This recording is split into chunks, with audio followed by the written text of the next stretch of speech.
Sinuspinde ang isang radio anchor sa Bacolod City matapos magbitaw ng rape joke habang umiere. May report si Adrian Prietos ng GMA Regional TV. Sa gitna ng live broadcast ng isang radio station sa Bacolod City, makailang beses na binatikos ng anchor na si Jean Paul Generoso, ang isang amang nanakit umano ng minor de edad.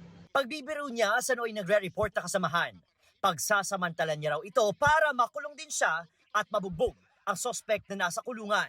Gusto ko mapriso, subong pwede. Ang pahayag na iyan ni Generoso, umaning ng batikos mula sa Bacolod City Council. Hindi na pwede. You never joke on rape.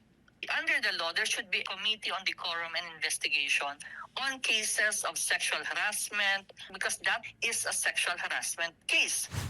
At sa mga samahan ng mga mamamahayag.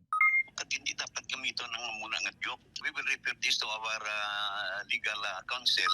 Observe natin yung ethical practice of journalism. At kung kailangan ng proteksyon, magkakaroon tayo ng security at threat assessment para kung ano man yung pwedeng maitulong sa kasama natin sa media. Sabi ng grupong Gabriela, ang paulit-ulit na sexual na komento ay isang anyo ng gender-based sexual harassment na ipinagbabawal sa ilalim ng Bawal Bastos Law.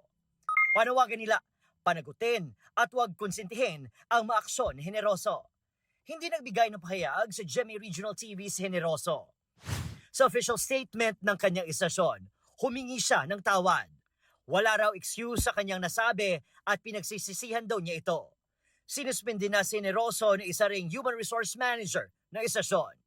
We do promise man sa amo si mga listeners nga gatake man kami, especially sa admin, gatake kami actions.